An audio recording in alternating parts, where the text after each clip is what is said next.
Com a investigação em torno dos contratos irregulares firmados com a Petrobras, veio à tona a necessidade de aplicar penas mais rígidas para combater a corrupção.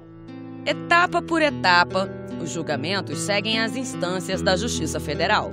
Depois ainda há a fase daqueles que têm o foro privilegiado, no Supremo, no caso de deputados, ministros, no STJ, se tiver algum governador de estado que tiver que ser processado, ou até mesmo nos TRFs, no caso de deputados estaduais, prefeitos. Mas a Justiça já está pensando lá na frente, muito além da Operação Lava Jato. Nós estamos trabalhando no sentido de prevenir, para que a corrupção ela não seja, como hoje está acontecendo, a mola do Brasil. Ou seja, a força motriz termina sendo a corrupção. Existe um grupo preocupado com isso, coordenado pela Secretaria Nacional de Justiça, do Ministério da Justiça. É a ENCLA, Estratégia Nacional de Combate à Corrupção e à Lavagem de Dinheiro. Pela internet, nós conversamos com o Dr. Gustavo Pontes Mazzoc, representante da Associação dos Juízes Federais do Brasil na ENCLA. A ENCLA iniciou, a partir de 2003, um grupo muito restrito de participantes. Era a Receita Federal, o COAF, o Banco Central, a Polícia Federal, e o grupo foi se expandindo na medida que foi considerado que seria importante que se convidassem outros elementos, outros órgãos, a fim de que houvesse uma integração, uma integralização e uma troca de esforços e de experiências entre eles. O magistrado garante, ações idealizadas estão sendo concretizadas aos poucos, como uma das ações trabalhadas pela AJUF para assegurar a efetividade das decisões judiciais que envolvam a perda de bens. Então o que acontecia? Se dava uma sentença, decretava um impedimento, a União era beneficiada, mas ninguém conseguia efetivar isso e acabava ficando dito pelo não dito. A sentença perdia totalmente eficácia. Então a ação 13 do ano de 2014 tratou de resolver essa questão e de uniformizar esse procedimento. A ação elaborou uma resolução, uma proposta de resolução, que foi encaminhado ao Conselho Nacional de Justiça e que aguarda o pronunciamento do ministro Lewandowski, que deve colocar isso em discussão e deve tratar desse assunto ainda esse ano. E o futuro? Como vai ser? É nisso que pensa também este outro juiz federal que representa a AJUF no movimento de combate à corrupção eleitoral. Primeira defesa, reforma política, uma eleição diferente. Essa eleição em 2 turnos é que, em um primeiro momento, o eleitor vota no partido, o partido elege uma determinada quantidade de vagas e, dentre essas vagas preenchidas pelos partidos, o eleitor vota no segundo turno no candidato. Então, termina sendo um sistema misto. Não é um sistema de lista fechada como alguns propagam. Segundo ponto defendido, de onde vem o dinheiro que financia a campanha eleitoral dos candidatos?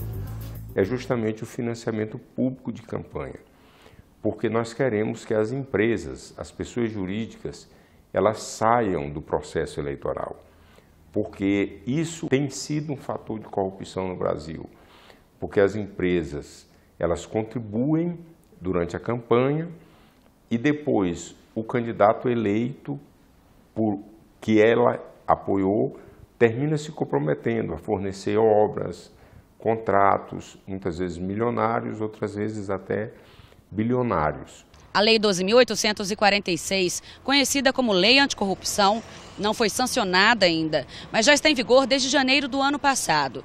E aplicada junto à Lei 8666 de 1993, prevê que a empresa que participar de algum esquema ilícito não só fica de fora da disputa pela prestação de serviços públicos, como também vai ter que desembolsar um alto valor de multa.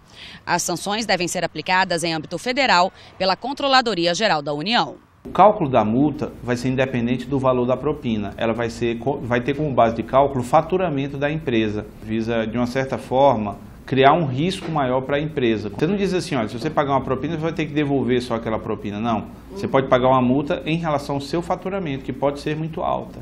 As empresas também vão ter que deixar clara a conduta para os funcionários. Até alguns agradinhos, aparentemente inocentes, vão ter que desaparecer. Há, por exemplo, presentes, convites para shows, convites para eventos, né? Possibilidade de participar de camarotes. Em algumas dessas situações, isso também pode caracterizar um pagamento indireto de propina. Para isso é que é importante que as empresas digam claramente para os seus empregados, inclusive para os seus diretores, né, e administradores da alta direção da empresa, o que é possível e o que não é possível de ser feito na conduta que eles devam ter quando estiverem negociando com o setor público. É uma união de todos a favor do fim da corrupção. É uma conquista possível. Então, ganha a Justiça Federal.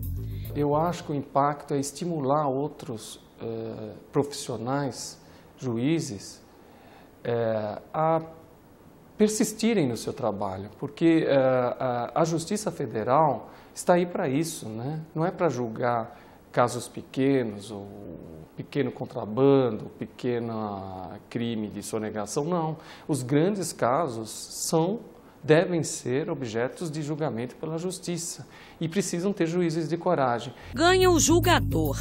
O juiz, antes de tudo, ele também é um cidadão. E nós, como cidadãos, nós participamos também da vida política do Brasil, porque nós estamos inseridos dentro dela. Sendo juízes, nós também temos essa colaboração a dar para o futuro do Brasil, que é um futuro de um Brasil sem corrupção. É isso que nós almejamos. Ganha você, cidadão e trabalhador. Acho que ela tem que acontecer, tem que investigar, tem que ver o que está acontecendo e eu acho que o povo tem que saber disso, entendeu? Porque é uma coisa que é o nosso país, a Petrobras é um bem nosso e a gente tem que saber o que está acontecendo. Eu acho que tem que investigar e tem que divulgar o que foi apurado. Ganha toda a nação. O Brasil é de todos nós, dos juízes, dos promotores, dos desembargadores, dos empresários, dos professores, do gari, do funcionário público, do operário, de todos nós.